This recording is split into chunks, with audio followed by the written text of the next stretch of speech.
नमस्कार दोस्तों, मेरा नाम है रोशन कुमार। यह भूथा घटना मेरे साथ तब घटी थी जब मेरे गांव की कंपनी बंद हो गई थी और जॉब के लिए मुझे दूसरे गांव की कंपनी में जाना पड़ा था।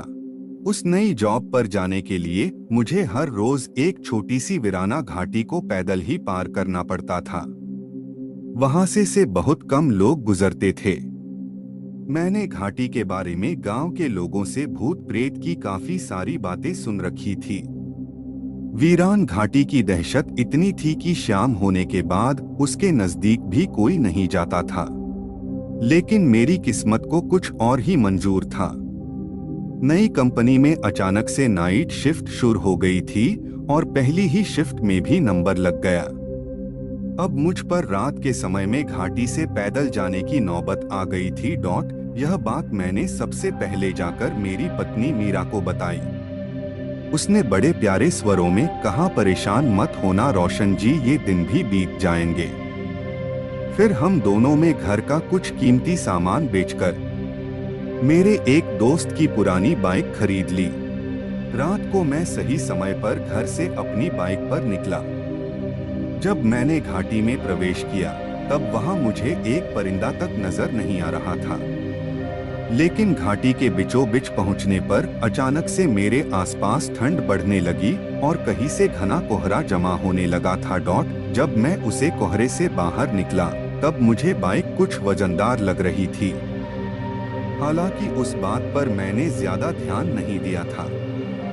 बिना रुके और पीछे मुड़े मैं काम पर पहुंच गया। घाटी के रास्ते में कुछ एक्का दुक्का आवाजें आई थी, पर मैंने गाड़ी बिल्कुल भी नहीं रोकी। दूसरे दिन मुझे घाटी से जिंदा आते जाते देखकर मेरे दोस्त विकास और वीरू में भी हिम्मत आ गई। फिर उसी कंपनी में वह दोनों भी जॉब पर लग गए। संयोगवश उन्हें भी मेरे साथ नाइट शिफ्ट मिली। अब हम तीनों एक साथ पहली बार रात को घाटी से होकर काम पर जाने वाले थे। लेकिन विकास और मैं आगे निकल गए, क्योंकि वीरू की गाड़ी में कुछ खराबी होने की वजह से वह थोड़ी देर बाद आने वाला था। उस रात मुसीबत की शुरुआत तब हुई जब घाटी के बीचों बीच विकास की बाइक बंद पड़ गई थी। इसलिए हमें घाटी में ही रुकना पड़ा। आसपास इतना सन्नाटा था कि जरा सी आहट से रूह कांप जाती थी। विकास लगातार बाइक स्टार्ट करने की कोशिश कर रहा था। तभी अचानक से एक आदमी की डरावनी चीख सन्नाटे को चीरते हुए हमारे कानों से आकर टकराई, जो सुनकर हम बुरी तरह से सिहर उठे। उसी वक्त देखते ही देखते घने कोहरे ने कहीं से आकर हमें घेर लिया। मैंने विकास से कहा, भाई तू गाड़ी यही रख, बाद में दिन के उजाले में आकार ले जाएंगे, क्योंकि अभी यहाँ रुकना खतरे से खाली नहीं लग रहा। फिर हम दोनों मेरी बाइक पर सवार हुए। रास्ते में दोनों के मुंह से एक भी शब्द नहीं निकल रहा था। दोनों के दिमाग में बस एक ही बात घूम रही थी, जल्द जल्द इस मनहूस घाटी को पार करना है। तभी पीछे से हॉर्न बजाते हुए वीरू ने हमें ओवरटेक कर लिया। बाइक पर उसके साथ एक और अनजान आदमी भी बैठा था। मैंने वीरू से पूछा, आज तुम्हारे साथ यह चाचा कौन है? हमसे भी तो पहचान करवा दे, वीरू ने जवाब दिया। कौन से चाचा, मैं तो अकेला आया हूँ। मैंने कहा, फिर तेरे पीछे बाइक पर कौन बैठा है? वीरू बोला, रोशन तू क्या मेरी फिरकी ले रहा है? इतना कहकर वीरू ने अपनी बाइक के हैंडल से एक हाथ हटाकर पीछे घुमाकर दिखाया और हमारे सामने उसका वह हाथ उसके पीछे बैठे आदमी के शरीर से आर पार चला गया। फिर वह अनजान आदमी हमारी तरफ देखकर मुस्कुराने लगा। वह भुतिया नजारा देखकर विकास और मेरे हाथ पैर ठंडे पड़ गए। हम दोनों कुछ भी बोल नहीं पा रहे थे। आवाज जैसे गले में ही अटक गई थी।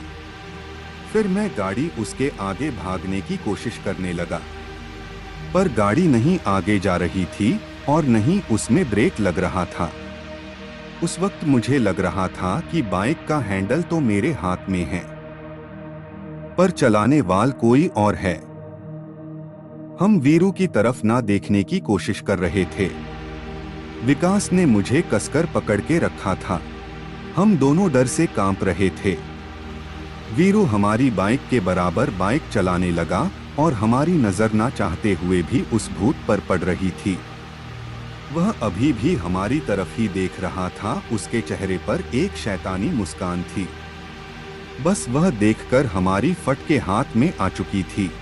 आगे के रास्ते में बहुत घना कोहरा फैला हुआ था। तभी वीरू को अचानक से कुछ हुआ और वह स्पीड में कोहरे में घुस गया और बाद में हम भी घुस गए। कोहरा जब खत्म हुआ तब वीरू की बाइक हमारे आगे ही थी, पर उसके पिछली सीट पर वह भूत नहीं था। वह देखकर हमें जरा सी राहत मिली।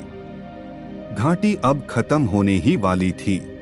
जब हमारी बाइक वीरू के नजदीक पहुंची तब हम उसे सब कुछ बताने ही वाले थे।